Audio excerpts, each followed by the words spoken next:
Le 3 août 2025, je me sens mieux. J'ai eu une petite pause ou un petit repos. Je suis sur ma terrasse. On a de la pelouse devant la maison.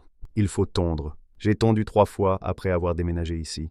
J'ai tondu 3 fois après le déménagement. La plupart des maisons ont une grande pelouse. Il y a beaucoup d'hommes qui tondent la pelouse ou font du jardinage dans le quartier. Il y a une femme à tout faire. Elle fait le jardinage à la campagne.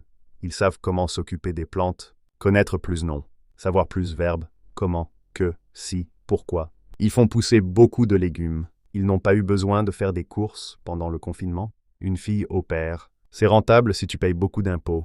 Et tu payes beaucoup d'impôts si tu as beaucoup d'argent. Les 3 premières années, j'ai touché 200 et quelques euros par mois parce que j'avais un enfant. Une nounou, c'est le diminutif du mot nourrice. C'est la personne qui s'occupe des enfants en bas âge contre une rémunération.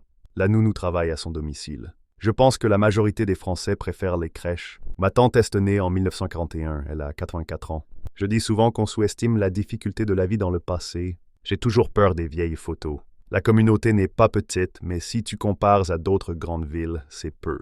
Quand mes parents visitent Sydney, ils peuvent parler cantonais. Il y a de plus en plus d'Indiens, maintenant. Je ne peux pas sortir de chez moi parce qu'ils ont beaucoup de voitures. Ils prennent toutes les places dans la rue. Ils utilisent leur garage comme une pièce, donc ils monopolisent les places publiques. Ils peuvent garer 2 voitures dans leur allée. Est-ce que la maison est gigantesque? C'est une grande villa. Leur terrain fait 900 mètres. C'est une évolution naturelle. L'année dernière était la première année où on était en déficit de naissance. Je pense que le marché de l'immobilier s'est amélioré dans le monde entier.